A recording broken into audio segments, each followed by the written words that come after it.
Hello everybody. Before we begin, I want to make sure that everybody got interpretation devices if they need it. You can get them at the door if you need from Spanish to English or from English to Spanish. So please head and get your interpretation devices, and we'll begin in 1 or 2 minutes after you get them. I see some of you going. Thank you.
Hello, everybody. Good morning. Thank you for going and getting your interpretation devices. I just want to remind everybody, if you want to listen to English, go to channel 1. If you want to listen to French, channel 2. For Spanish, channel 3. And for Mandarin, channel 4. Has everybody checked that they're listening right? Okay.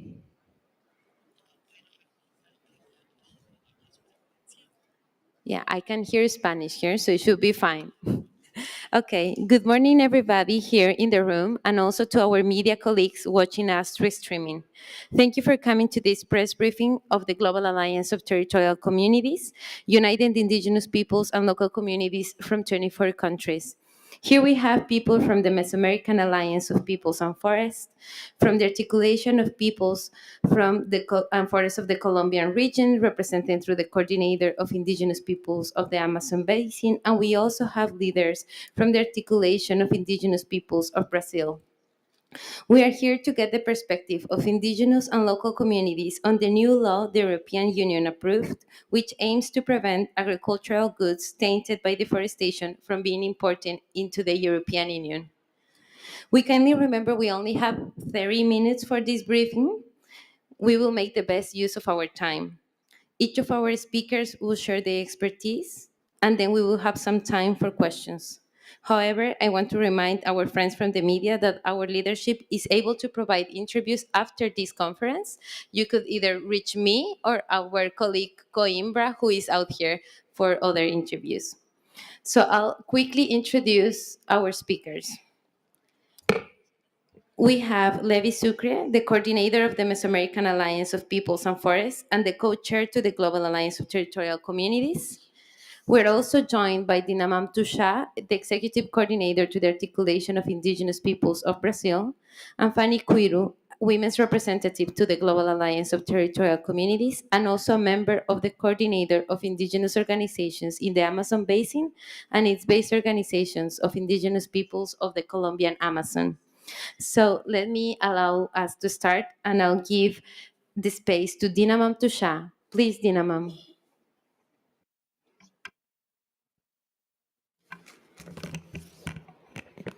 Bom dia a todos e a todas. Eu me chamo Dinamantuxá, atualmente na coordenação executiva da Articulação dos Povos Indígenas do Brasil, a PIB, pela região Nordeste, Minas Gerais e Espírito Santo. Hello, everyone. Good morning. My name is Dina Mantuxá. I'm the executive coordinator of the Articulation of Indigenous Peoples in Brazil, representing the Northeast region, Espírito Santo and Minas Gerais. É importante frisar que a PIB vem acompanhando o desfecho, dessa criação da Aliança de Desmatamento desde 2019.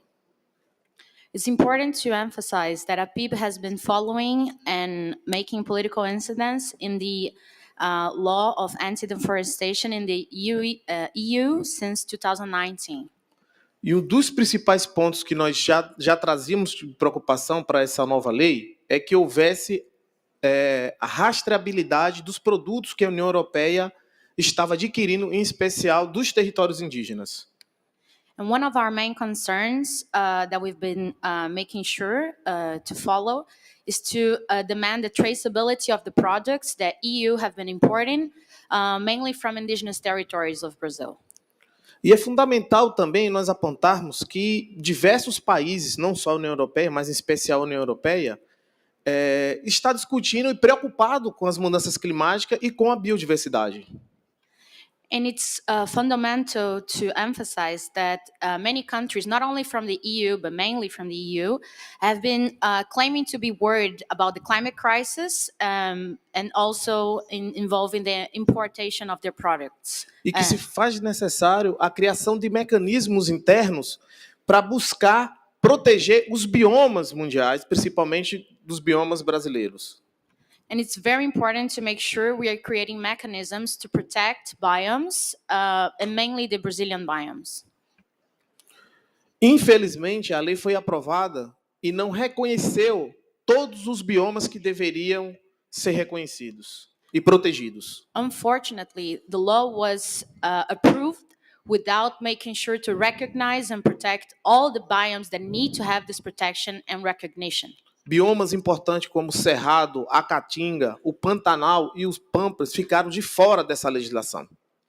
Very important biomes for Brazil have been left out of this negotiation of this law. Mainly Cerrado, Caatinga, Pampas, and Pantanal were completely disregarded or partially or completely uncovered by this law. 3/4 do Cerrado vai ficar desprotegido. Aproximadamente 110 povos indígenas e comunidades tradicionais vão ser impactadas diretamente devido a essa legislação não atender todos os biomas do Brasil. At least 3/4 of Cerrado biome was left out from the obligation to make sure the traceability of the commodities, which will impact at least 110 communities, mainly indigenous communities and traditional peoples that will be directly impacted by this law.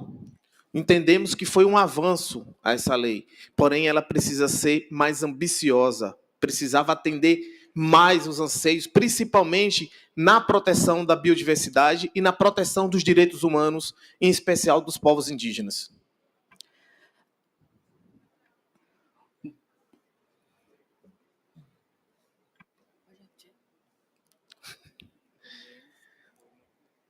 Entendemos que foi um avanço a criação dessa lei, mas que precisavam ser mais ambiciosa, principalmente na questão que contemplasse todos os biomas, a proteção de todos os biomas e também a proteção, em especial, dos direitos humanos dos povos indígenas. We know that this law made some progress, but there is still a lot of things to do. Mainly to make sure that all biomes are being included in this law, especially to ensure that human rights of the indigenous peoples are being taken seriously. E esperamos que a sua aplicação, na sua revisão, que será daqui a um ano, ele inclua todos os biomas e que atenda também toda a cadeia de rastreabilidade, não só parte da rastreabilidade, porque ela só prevê que vai rastrear parte, desses produtos. Nós queremos que faça a rastreabilidade de toda a cadeia produtiva. Obrigado. So when reviewing this law and implementing this law, it's our demand that we are making sure that all biomes are included, especially because the impacts of leaving these biomes left out will directly impact our communities, our lands, and our lives. Thank you.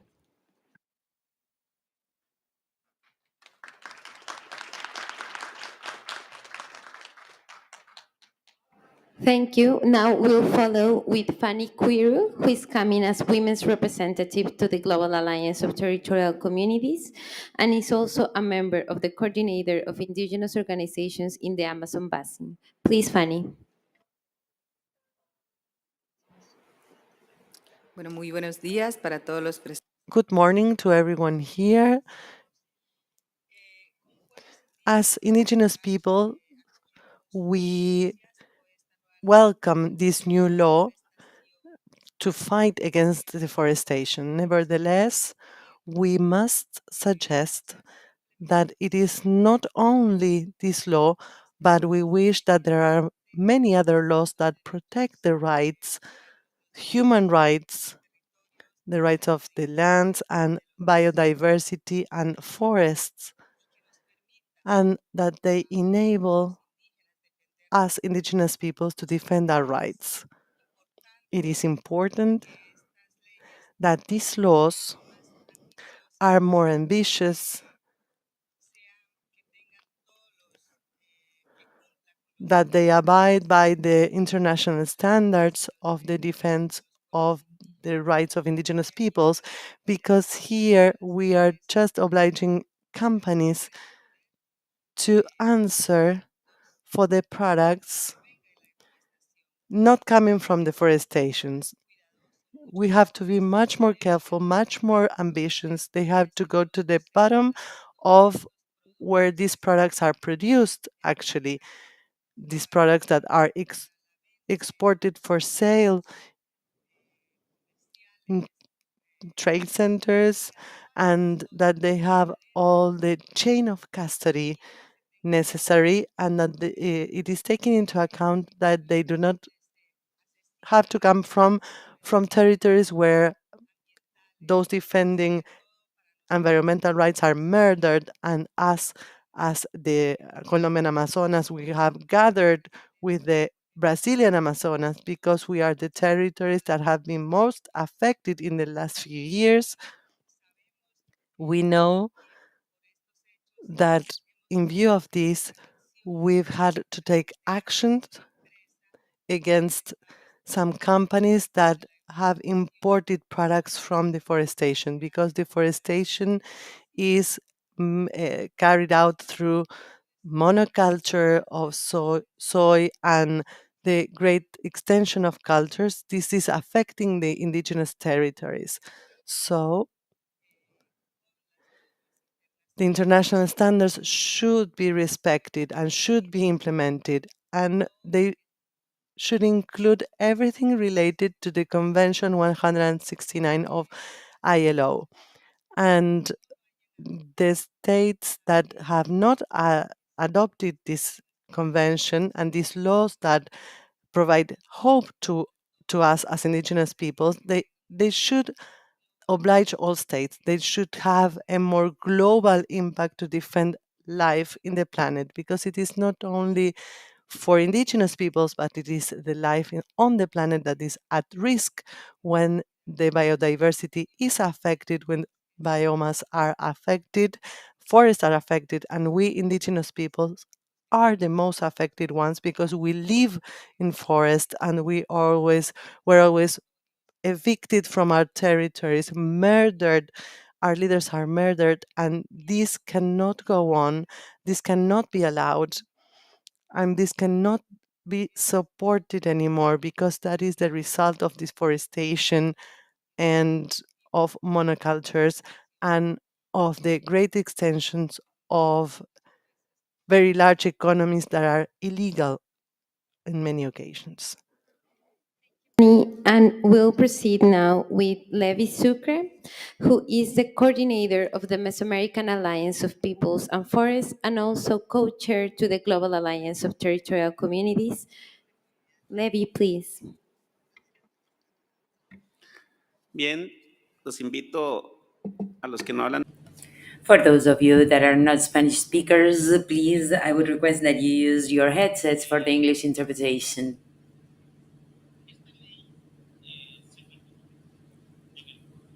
This law was fixed with the right intention, but it started on the wrong foot. And this is exactly what we're trying to convey here today. Why do we say that it started on the wrong foot? Well, first of all, because the scope and traceability of the Act left out all the funders of these projects, the banks, those that actually pitch in the funds, those that are behind these initiatives. So the law does not suffice for them, and that is why we say that it started on the wrong foot. Moreover, another shortcoming is what my sister and brother have pointed out on the definition of forest that leaves out many ecosystems that are significantly important to restore balance to our planet.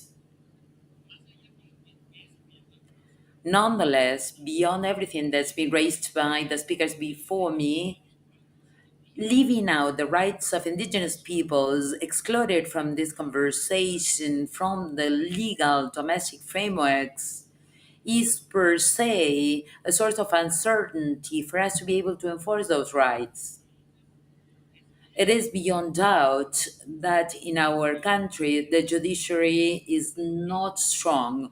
The laws defending our indigenous peoples in our countries are not strong. And that is why we keep turning up at this fora, at COPs, at summits, because it is here that we can actually claim the rights of indigenous peoples throughout the world. And this act leaves that in the hands of our domestic laws, and that is why we feel undefended. And this act reminds me back in 1910, 1914, when my indigenous people in Costa Rica was paid, the government of Costa Rica paid the builders of the railroad with our land. They actually handed out our land. So I remember the words of our forefathers that would say, the way they kicked us out of our lands, they would just burn our houses to the grounds. And that's why how we were ousted. These acts could lead to something like that. They could also lead to some illegal acts on the part of others. In Mesoamerica and South America, fires are very common, but incidental fire is tantamount to murder. And that could give rise to a wave of directed fires to say that was not a forest, it was degraded land, so I can use to produce soy or for cattle raising. So, this frailness of the monitoring device established by Act, the fact that there is no scope beyond our domestic law is a source of concern for our peoples and for our rights. That is why we're here today to keep on talking about that, and we are going to keep on insisting. And I'd like to thank our brothers and sisters from Brazil that have been working on this since 2019, because I always say the right of the people, wherever they are, is the right of all peoples. So we are together on this. Thank you very much for your attention. Thank you. Now we're able to receive a couple questions from the press. Yeah, thank you. I think there is someone there heading the mic. If you'd like to say who you are directing the question to, or if it's to anybody who could reply, and introduce yourself with your name. Thank you. Hi, thanks for this. My name's Phoebe Weston. I'm from The Guardian. I have a question for Levi Sucre. You mentioned that domestic laws do not protect indigenous rights, so we have to come here to speak at COPs to encourage action.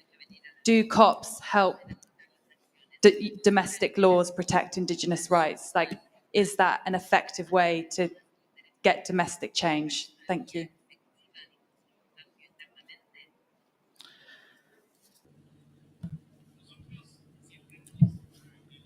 We have always said that it's easier to know our ministers and our authorities in an international event than in our own countries. Why so? Because in effect, at COPs, our voices are echoed by the media, are echoed by allies wishing to support us.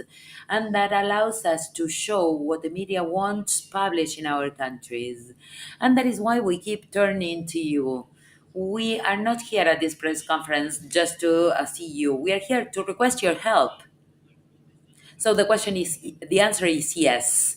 Yes, the COP becomes a social window and a world window because climate change is a problem of every one of you sitting here. So it is upon every one of us to convey these messages when we face this imminent danger of a violation of rights. And that is why we keep coming to COPs. And the answer is yes, yes. COP is a way of showcasing and amplifying our voices and engaging in dialogue with you and with the global society. Does anybody else have a question for any of the speakers here? Okay, please introduce yourself with your name and your media outlet. Thank you. I'm Natasha Belowski from Canada's National Observer. And I'm wondering, recently there was some reporting by The Guardian that Canada was lobbying to essentially weaken and water down the regulations. I'm wondering what you think of that, and this could be answered by anyone who would like to take it, given that Canada is the host country of this COP. Perhaps Dinamam could reply. I'm unaware if that's the best fit. Yeah. Es que no entendí qué significa diluir las regulaciones, no sé si fue la traducción. I didn't understand what it means to dilute or water down the regulations.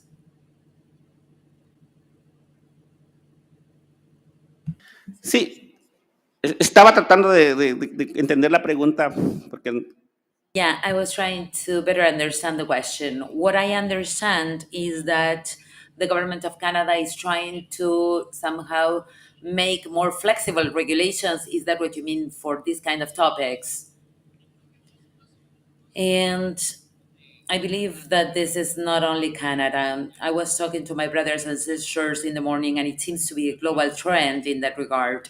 When we witness the discussions on Article 6 of the Paris Agreement, it refers to the confidentiality rights of the countries in terms of carbon markets. When we're talking about this act of the European Union, everything is left to domestic laws.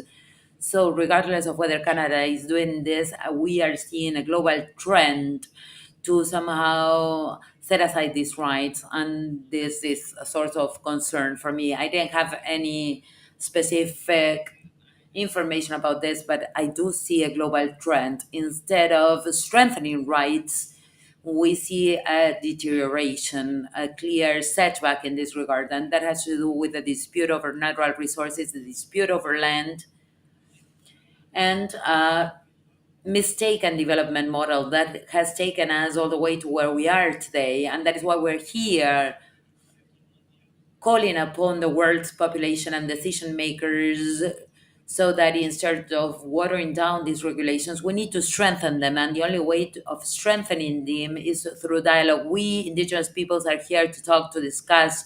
We are open to consultation. We have never said no. But I believe that this is the task we have for the next few years. Tusha would also like to follow. Sem sombra de dúvidas, Without any doubt, is hypocritical, not only on the part of Canada, but on the part of every country that are not fulfilling the standards that they have set themselves. Canadian government, but not only from the Canadian government, but others that are not making sure they are following what they are saying.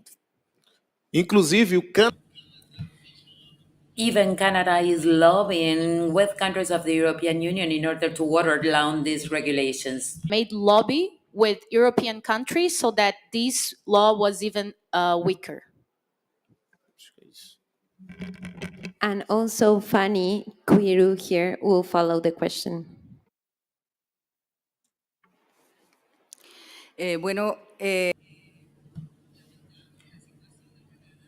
It is regrettable to hear that from Canada because in the opening of this COP, the Prime Minister specifically referred to the protection of natural resources, the protection of the Amazonia and of biomass. And it also spoke to the rights of indigenous peoples. So it is regrettable. It's as if there were a double moral, a double standard on the part of our world leaders that are the one especially charged with protecting humanity and natural resources. This kind of act and regulations, especially for those of us that have been personally impacted, is of the extreme importance because thanks of the surveillance or custody act, today Brazil and Colombia have been able to start judicial proceedings against a company to claim those rights, to protect the products and to have traceability where they come from and where they go to the last consumers, to end consumers. That is the responsibility of everyone and especially of the funders and the companies engaged in these proceedings. So that is for the well-being of all humanity. We cannot think of economy alone. We need to think of life. Thank you for the applause. Is there anybody else who'd like to raise a question? I think we have a couple hands here. I think he was first. Yeah, thank you. Hello, thank you for doing this. I'm Jan Kaliba from Czech Radio. The Czech Republic has the presidency of EU now. I understand your concerns about that the new deforestation law is not covering other biotopes, biomes, etc. But can you, and this is probably a question for Mr. Tusha, can you describe how the law, how it is written right now, would change the everyday life of your nation, if anyhow? Thank you. I'll allow a couple minutes for him to.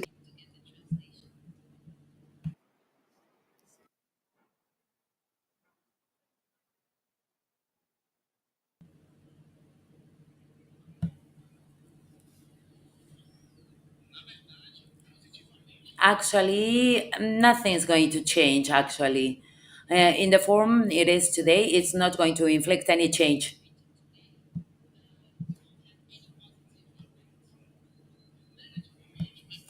But it's going to have some negative impact because it's going to exert pressure on the biome, because it's going to receive all the impact of those companies in the production of commodities that are going to be migrating from these protected areas to other areas that are not protected.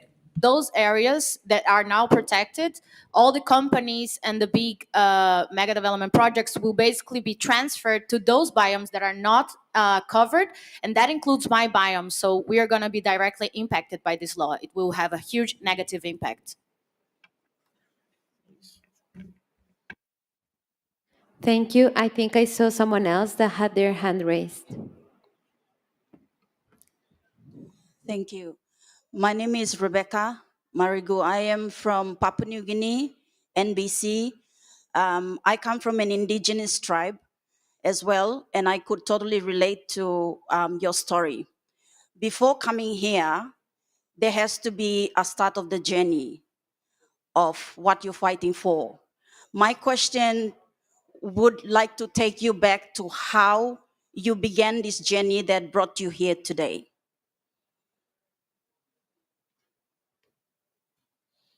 Where it all started from?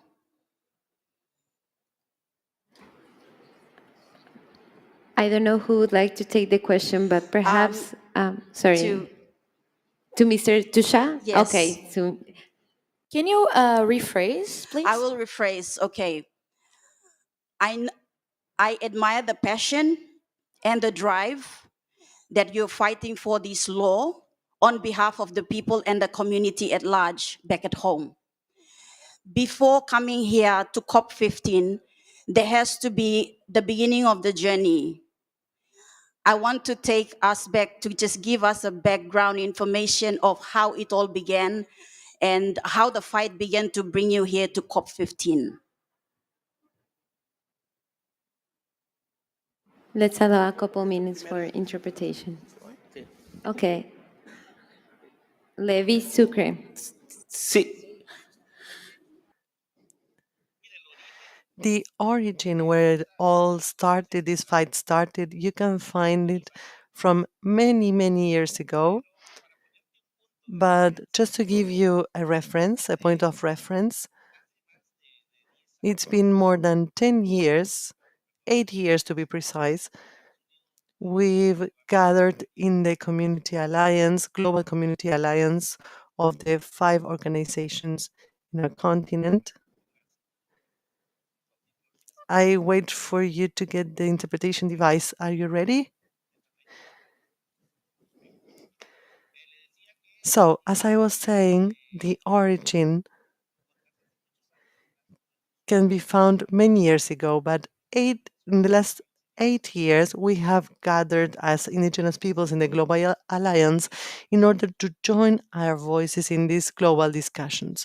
And one of the topics that we demand is the legalization or judicial safety of our lands. Why is that?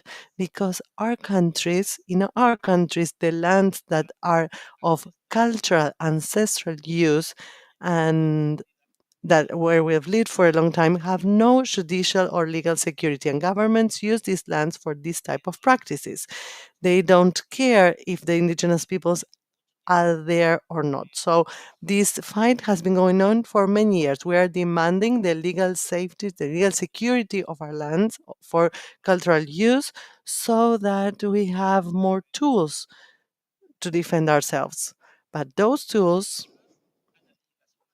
are limited to the national legislation, the national standards, which are not respected. That is why we appeal to the international standards, to the ILO 169 convention, among others, and the support of the international community. So this fight has a long history, but in the law that our colleagues started in 2019, maybe they can tell us better about their origins.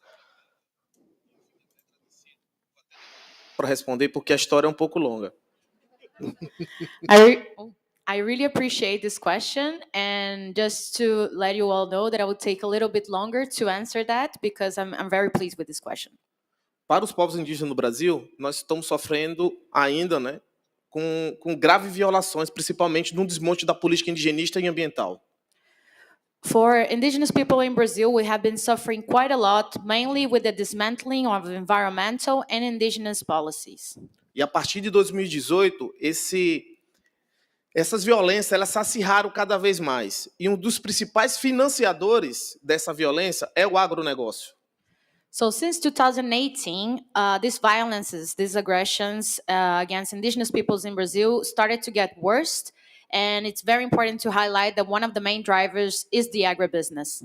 Então nós iniciamos esse processo de incidência internacional e uma das nossas incidências internacionais é justamente parar a produção de grandes commodities dentro das terras indígenas. So that was when we started to do our international advocacy work, and one of our main demands is to stop the production of these commodity chains. E como a legislação brasileira estava fragilizada, nós começamos a incidir junto com os países, principalmente da União Europeia, para que houvesse mecanismos internos de rastreabilidade e penabilidade e punir as empresas que estavam adquirindo produtos oriundos do desmatamento. So to start, we started to target those companies to make sure of the traceability of their supply chain, mainly to make sure that we are monitoring the deforestation and other impacts in our territories. E essa incidência também é feita dentro do acordo Mercosul e União Europeia. And this advocacy work is done not only in Mercosur, but also in the European Union, mainly because Brazilian laws are very fragile. So we've been doing this international advocacy work. E a partir de 2019, nós dialogando com os europarlamentares, percebemos que havia uma discussão interna e que existia essa possibilidade de criação dessa lei. So it was in 2019 that we started to discuss with parliamentaries in these countries' Congress, mainly because we understood that law started to get built, so we wanted to make our advocacy work, especially in this law. E da mesma forma, nós também fazemos incidência junto ao Reino Unido e Nova York, que também está pensando em criar um mecanismo parecido com essa lei que foi criada na União Europeia. And it's important to highlight that our incidents, our political incidents, our advocacy work has been done also with United Kingdom and United States. Para finalizar, eu acho importante que o principal motivo que fez a gente fazer esse trabalho é porque nós estávamos e estamos sofrendo muita violência, assassinato de liderança, invasão dos nossos territórios, a falta de demarcação especial. E isso se dá por um financiamento, que é justamente o agronegócio e as empresas mineradoras. So we have been doing this work mainly because we have been suffering quite a lot of harassment, violence, assassination of indigenous leaders and community leaders, and that has been done directly by funding from agribusiness and mining companies. Então, nos motivaram a fazer essa incidência porque nós estamos cansados, estamos exaustos, estamos pagando com a nossa vida a proteção desse ecossistema, da biodiversidade, né, que hoje é pauta da conferência. Mas só há diversidade, só há biodiversidade porque há povos indígenas. E nós que fazemos essa proteção. So we are paying with our very own lives to make sure we are protecting our forests, our biodiversity, and that's why we are here, because without the protection of indigenous territories, there is no biodiversity. Thank you.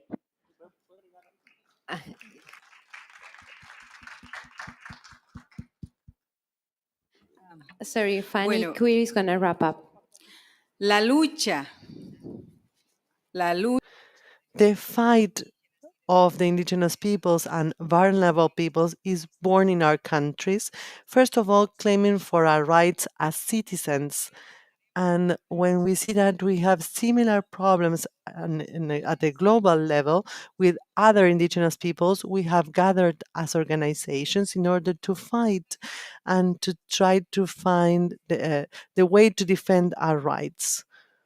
As I said before, Brazil and Colombia, that we have been impacted by deforestation and by fires since 2018, caused by many reasons, such as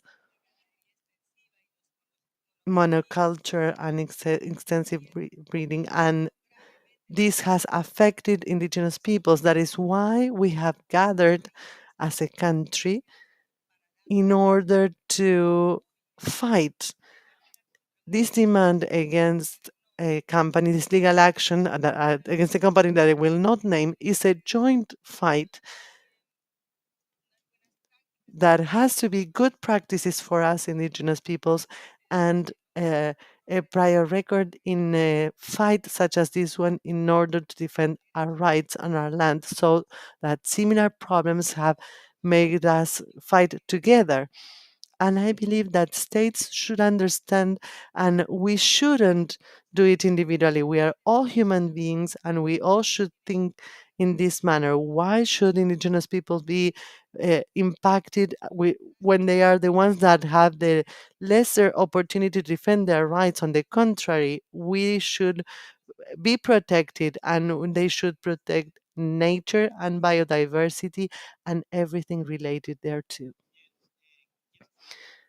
I'd like to make a final comment on one of the questions. One was if the COP was an opportunity to make these messages known and the origin of this fight. Let me tell you that this fight is not easy. Behind this barcode that you have here, there is a lot of sacrifice and a lot of limitations in order to have this barcode. Our colleagues from Indonesia could not come because they were not provided their visa, and we have to pass many controls in order to have this visa. We have to leave our communities. There is a lot of sacrifice, a lot of efforts in order to be here, and that is part of the beginning of our fight. This is something we have to do.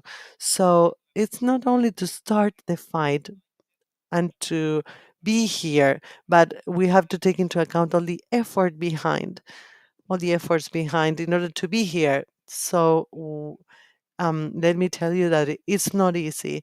And there are many leaders, many people who wanted to be here and were not able to do so because there are many limitations for people like us.